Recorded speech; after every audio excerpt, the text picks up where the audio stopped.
Hey guys, it's Tricia Carr. I have new exciting things going on with my Mystic Arts Academy. You can now subscribe to receive all of the live monthly content for about a third of the investment of a single class. Included are at least one downloadable guided meditation per month, 2 live events ranging from classes, channeled messages, group readings, intuitive development guidance, Q&A sessions, and tons of community. You'll also have access to a private Facebook community for fellowship and support, and this space is kept super sacred and high vibrational. Your subscription gives you access to the whole library of classes and live events, which are on a vast array of topics. All events are offered online by Zoom video call, and many are also offered live in person at my studio here in Los Angeles. Subscribing to the Mystic Arts Academy is also a way for you to support the Charmed Life podcast and engage on a deeper level. I'm offering the subscription at a super low rate of $22 a month. Joining now locks in this rate for as long as you're subscribed. Click on the description of this episode or go to my website, triciacarcharm.com, and click on Mystic Arts Academy. I look forward to connecting.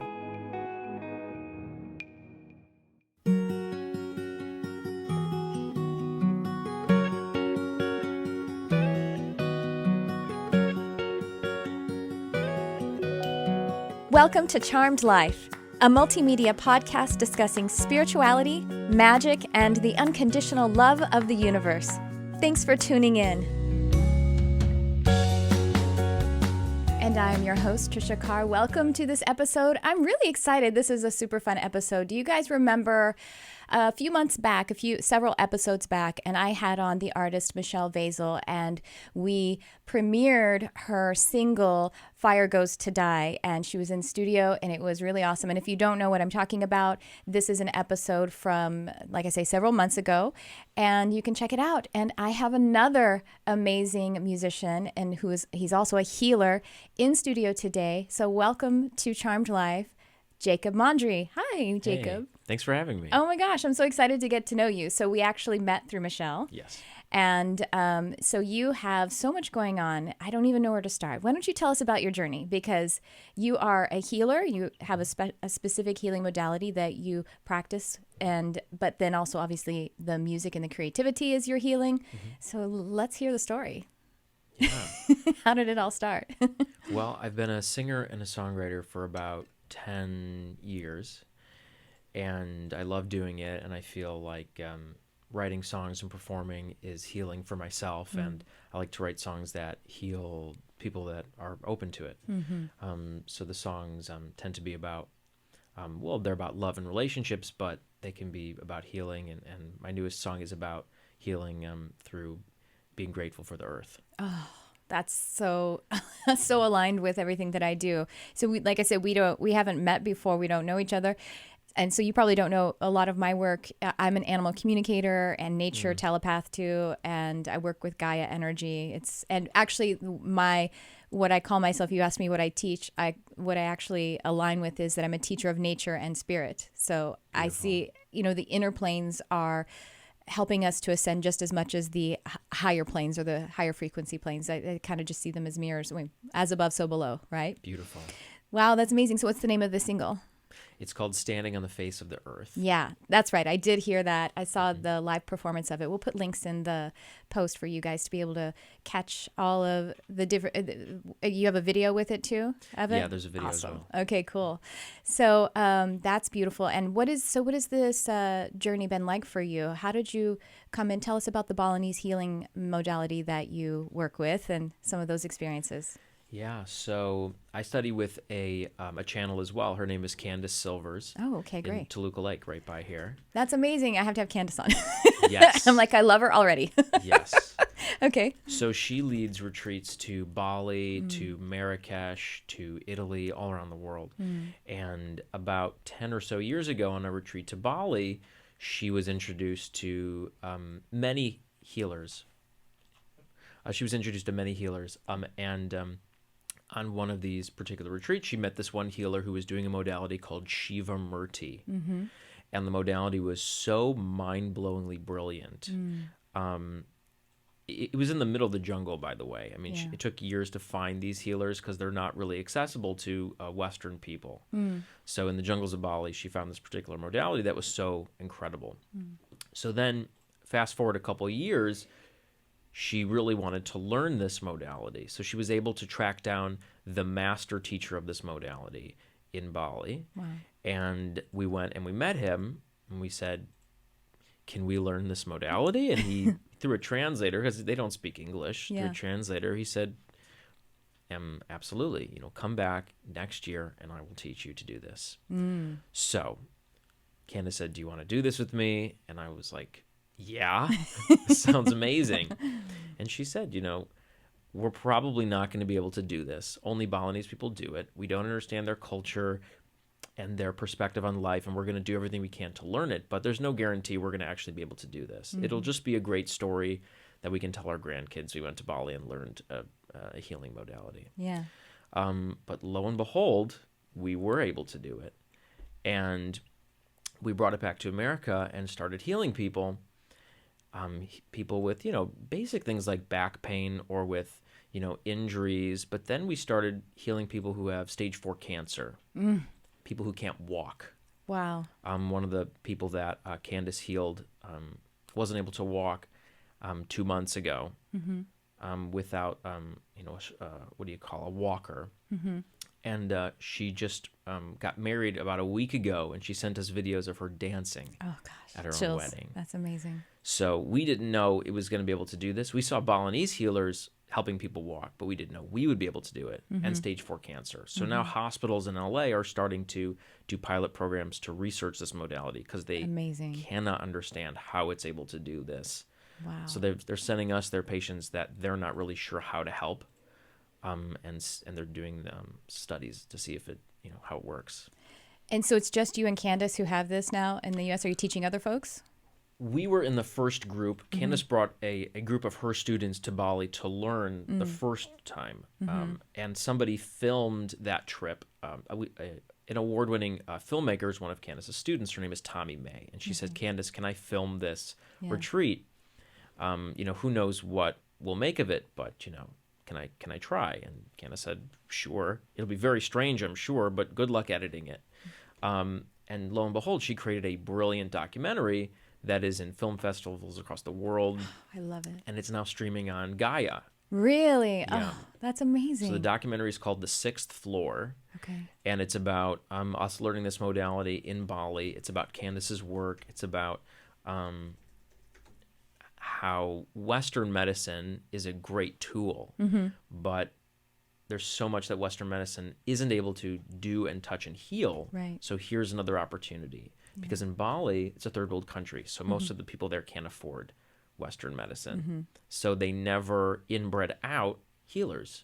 Yeah. Like in America, we had Native American healers, but we inbred that out because we have Western medicine, and most of the culture here says, well, Western medicine is the only thing that's real. Yeah, but it's getting harder for us to have access to medicine, So I think I think that's a good thing, that a good outcome of the challenge of getting healthcare in our country, because we can then open the door to other resources like that.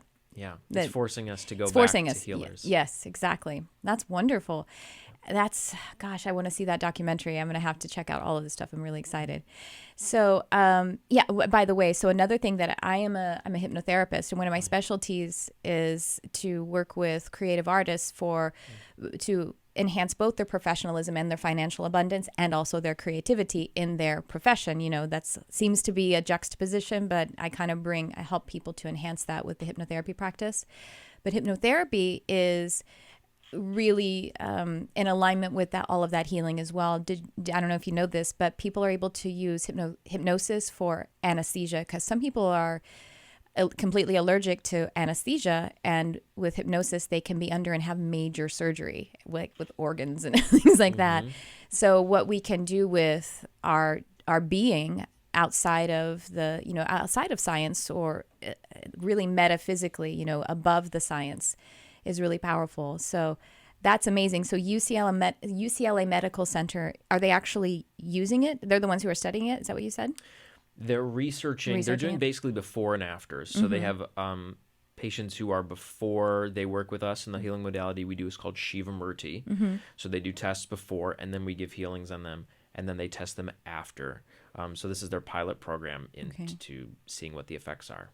And so Candace took the group of students, and so that is the limit for who knows it in the U.S. or who's trained in it? So then once we brought it back to America and started healing people, people would approach us and say, can we learn to do this modality? People saw the documentary on Gaia and reached out to us, like, how can we learn how to do this? So Candace started the Shiva Murti Healing Academy here in Los Angeles. Cool. So now she's trained 35 healers in this modality. Wow. And we also go to Bali every year, all of the healers who have trained, to go and study further with Candace and with our Balinese teacher, because there's all of these levels and depths and things to the practice that we're constantly learning, because we've been doing this modality for about 4 years, but the master of this modality has been doing it his whole life. So every year we go back, he shows us a little bit more. I love that, because then you're ensuring the authenticity and of the, and you're respecting the antiquity of this, of all of the energy, of all of the healing that has gone into developing this particular modality. I think it's also really good because we're in this climate where the intention of coming together and sort of unearthing and bringing awareness to groups that might be taken advantage of, then it's gotten a little bit separatist in that, people, if you refer to anything, any other culture or any other group that you are not specifically, then you're called an appropriator. Right. But you guys are bridging, but that if we say, well, if you are not only speaking about, whatever, all of the categories that Jacob can be aligned with, then we're just separating ourselves. Yeah. And we need one another's energy. We need one another's wisdom. We need to come together in light. And you and Candace is doing it in the most authentic way by continuing to go to the master. Yeah. And I think that's just really amazing. To us, it's very sacred. It's very, very sacred. It's not like we want to take what our teacher did and put our own spin on it. No, right. We really are very clear. We do as he is instructed. He knows, for instance, like our ancestors know so much more than we do collectively. Sure. Yeah. So if we took all of their knowledge and we followed that path as, devoutly as we could, imagine, what we could do, as opposed to saying, well, we want to recreate everything. Yes. And it's like, look at all this wisdom that's in front of us. Why are we trying to recreate something that's so brilliant and wise and has so much experience? Right. Wow. And so now let's talk about music. Let's talk about the healing, because I read a story that you had an experience of helping a child with healing with song, right? Yeah. So tell us about that, or any other story about music and healing. It was a couple years ago, and I was on Facebook, and someone I had recently met, she came in for a healing, and she posted online about her daughter, who I had met because she brought her daughter to the healing with her. And the daughter was in the hospital for open heart surgery. She was born with a hole in her heart. I think she was about 4 or 5 years old at the time. She was already on her 3rd open heart surgery, which is like, can you imagine? I can't imagine as a parent, right, witnessing your child going through this. There's the stress, anxiety, and wow. Yeah. And, not knowing how your child will heal or if they'll ever fully heal, and seeing that her post about her daughter, I thought, well, what can I do? What can I do? And so I reached out to the mom and I said, can I come and sing songs for your daughter in the hospital? Because she's there for days, So she says, yes, she loves Moana. Oh. And so I said, okay, I know all of those songs. You do? You did already? I didn't. Okay. I didn't. But I learned. You're calling on it from the ancestors. Yes. Sacred Moana gods. In this moment, I know. Show me the notes. That's so sweet. You learned them. So I learned them, and I went to go and sing in the hospital for her. And I had no idea how many kids were there in the hospital. Yeah. And there's just multiple floors. Like, there's a whole children's section. There's multiple children's sections. And this is just at one hospital in LA.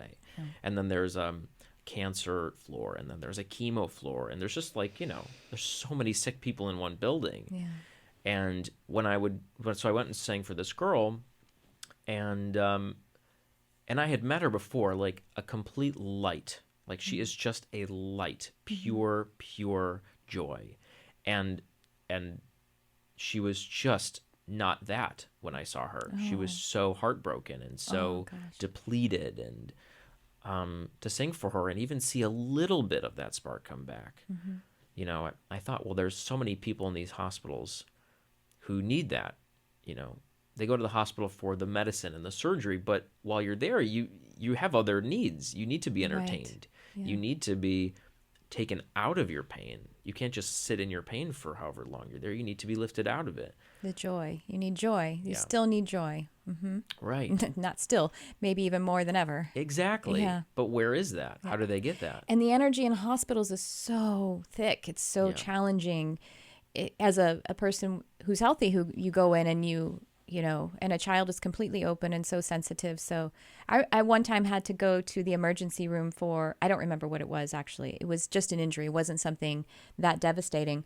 And my husband went to go get lunch, and I was there for an hour, and people crying in agony and just the energy of it. And when my husband came back, I was bawling, and I was just a wreck. And he's like, "Are you okay?" And I was like, "We have to just get me out of here because I can't, you know, this energy is so painful, and there's no way I'm going to heal, and there's no way I can help either because I'm just identifying to all of that pain." So that little girl, it's you know, collective. She's already dealing with her own challenges, but then being so open as children are, then she's also that again, like the energy is just thick and heavy and dense. Yeah. So to bring that levity and that joy. So how did it go?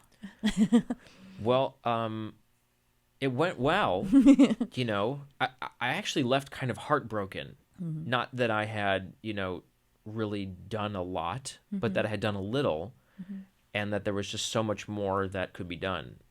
I didn't even know that there were that many people in hospitals. I didn't know what the situation was because I hadn't spent much time in hospitals. And I went and the next person I saw, I had to tell somebody about this. And she said, well, I know somebody who works at this organization called the Art of Elysium.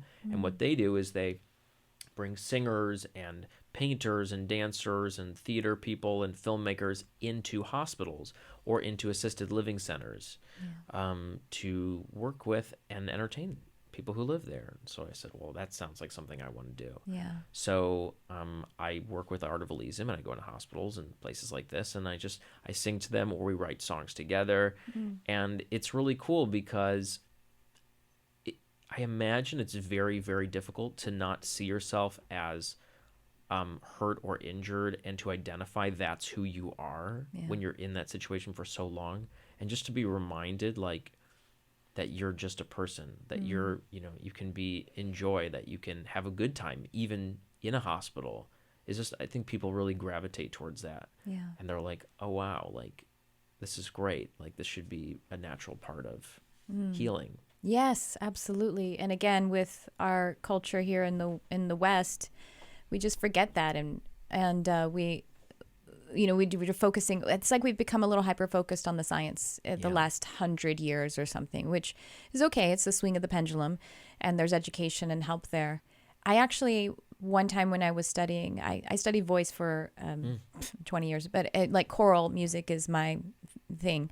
And so I was in a small ensemble, and we went to, at Christmas time actually, and during the holidays, we went to a senior facility, you know, senior living. Well, it was actually assisted living because they were all, you know, quite advanced in age. And we sang to them, and they brought everyone in. We were walking from room to room, and there was this one lady who joined us, and she was like, she was singing, she was dancing and singing, and she was, you know, obviously able-bodied. And she was singing all of the Christmas songs that we were singing. And then she was telling me that she's like, oh, I'm Jewish, but, you know, I don't care. And then I said, I know one Jewish song. I know one Hebrew song. And she's like, really? And I can't even remember what it is right now. Is it dreidel? No, it's not dreidel. It's from, I know it because of Anne Frank. Anyway, I can't think of it. I would totally sing it if I could remember it right now. And I was singing it to her, and I'm like, I don't even know if I'm singing the melody exactly right, but she was grasping my hands, and I don't know if she knew it or was singing it with me, and she was just starting to like just tears, because it just meant so much that we were connecting in that way, and we found a way. And then the choir then went to like a main room, and people, they, brought people in, some of them in wheelchairs and everything. And these people, many of the people were just weeping and just weeping and weeping, and catharsis, healing, or just mourning. Maybe they were mourning I don't know, but it was really profound. So I have to check out this Elysium group. It's a volunteer organization. It's a volunteer organization, yeah. Thank you so much for talking about that. I think that's a wonderful, to be able to be of service. And that's a part of, I know that's a part of 12-step programs. I have friends who are in 12-step programs, and how that is such an elevated way to manifest and to do your own healing. So thanks for reminding us of that. That's really beautiful. So music is healing. And that's something, because I opened up to my, metaphysically later in life, and my husband and I had already been together for 1,000 years. And so when we were like trying to figure out what this was, and when I was explaining to him, because he's a musician, I was like, it's just the same. Like when I'm reading, like when I'm doing an intuitive psychic reading or animal communication, it feels exactly like it is the creative process. I sit there, I clear my mind, I feel for whatever is meant to come, and it comes from nowhere to here, and that's it. And that's something that I've always, since then, really understood. And I think that brings our healing and the other parts of what we do into focus, because it used to be that the church and science and art were one entity, or at least they flowed one to the other, and one wasn't isolated by the other, or one wasn't cast out as that's weird and that's not that's not valid, right? But I think we need all the parts of ourselves. Yes. So we were going to do a couple of things. We're going to do some in studio. You're going to do a little singing for us. We're going to do it in our booth here at my studio here. By the way, you guys, I've only recently moved here about a month ago. We have other components. We have other rooms. So we're going to head over to the Field, which is the name of mine and my husband's business over there. And we're going to let you and heal us with music. And that's going to be great. So we'll do that. Before I do the music, I was wondering, would you like a Shiva Murti healing? Because I would love to give you a healing. Absolutely. Oh, I actually had a question too. Yes. So is it particularly for physical healing, or does it work for also mental and emotional? Is that something that it's extended to? Yeah, we have found that they're very intertwined. Okay. A lot of the times, just curious. The emotional will show up physical, and will clear the physical. I think element. It's entirely, the non-physical is the emotional and mental, and then that gets pushed out to the physical for us to be able to see. Exactly. Yeah. It's like how it gets our attention. Yes, exactly. Right. Okay, cool. Yes, please. What do you have going on? Do you have injuries or ailments or anything like that? Yeah, so that's why I was asking too. The one thing that I have I've been working on physically, I have a chronic, painful toe, my left front toe, and I've actually been working on it with hypnosis, and it's been coming down. But right now it's still sore, and I even had a podiatrist look at it probably about 8 years ago. And the podiatrist was just kind of like, yeah, you just have a bum foot, and we could do surgery, it probably wouldn't help, and it'd be awfully painful. So then what's left is, I could obviously get a second opinion from him.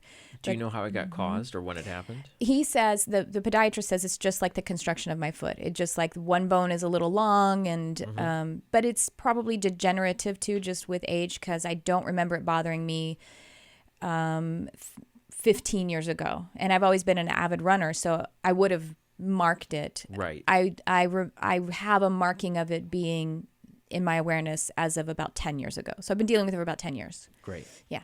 All right. Okay. I'm going to take my headphones off. Yeah. Come over there. Okay. All right. So now I'm going to test to see where it is. So you just tell me where you feel it. You feel it here? Yeah. Now if I go more towards the toenail. Yeah. Also. Went back a little bit. Just react a little bit, but it wasn't because pain. It wasn't pain. It was like hitting a nerve or hitting a tendon. Yeah. But if I get here. Yes. And then here. Yes. How about under the foot? Not really. When you in the right there. Yeah. Okay. A little bit. All right. So here's the healing. Okay.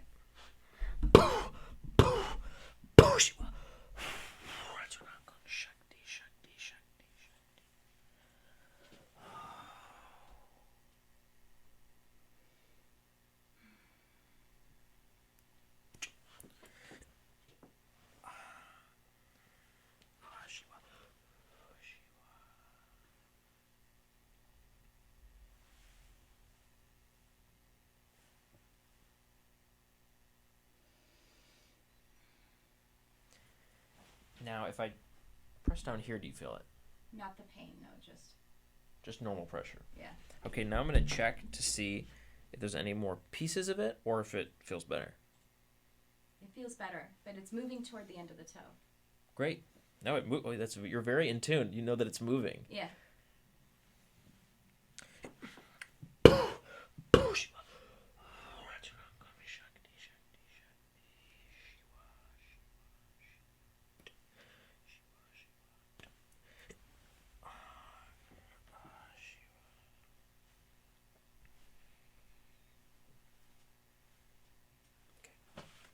I'm going to test again. Okay.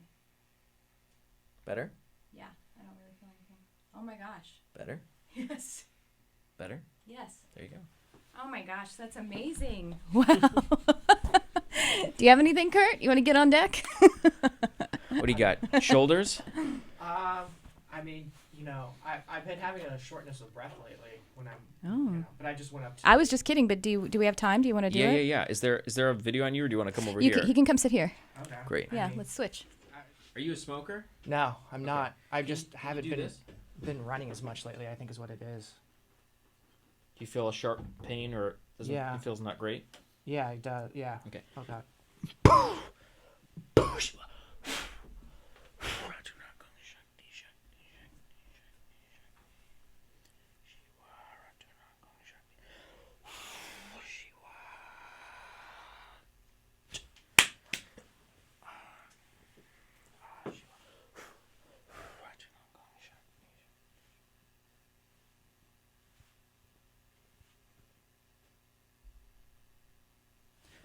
Okay. Can you take a deep breath in your nose? And relax. Does that seem a little deeper than usually you can take? Yeah, it does, actually. Wow.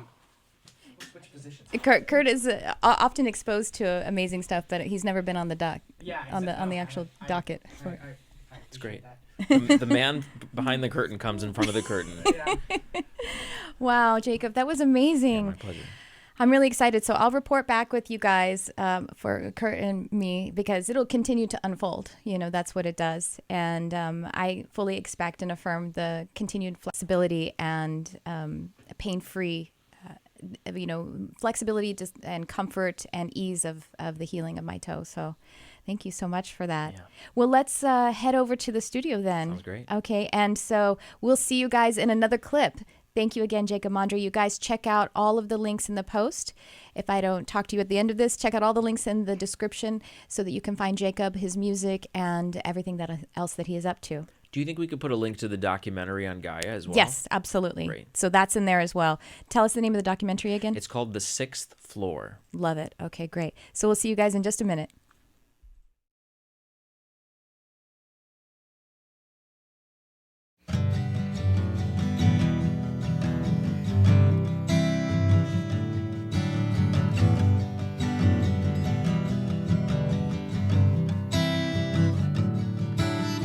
Dad, what was Earth like? I'd really like to know. Were there seasons? I heard that there were seasons and they changed all the time.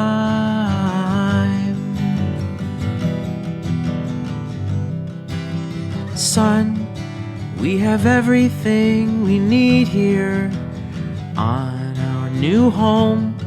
We have screens, we have dreams, we have things we're building. But I remember standing on the face of the earth, laughing with the monkeys, dancing in the dirt. For what it's worth, I love the way she spins. Was it hot? It was hot. Was it cold? Yeah, she could be. Was it fun? Yeah, we didn't really think of it that way at the time. But I remember standing on the face of the earth, laughing with the monkeys, dancing in the dirt.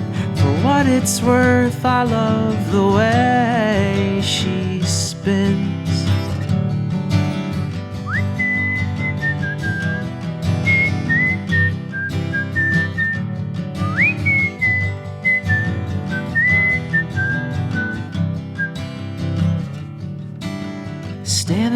face of the earth, laughing with the monkeys, dancing in the dirt. For what it's worth, I love the way she spins. Standing on the face of the earth, laughing with the monkeys, dancing in the dirt. For what it's worth, I love the way she spins. For what it's worth, I love the way she spins. Was it green? Were there streams?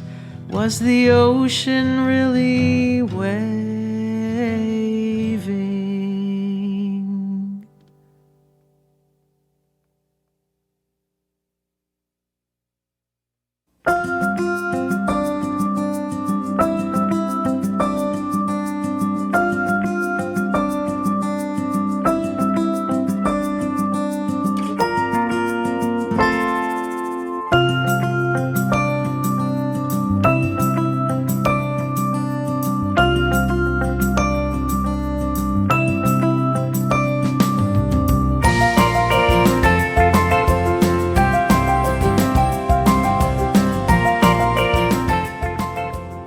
Hey everyone, it's Tricia Carr. I'm really excited because it is the time of the year for me to offer my Animal Communication Comprehensive Program live online.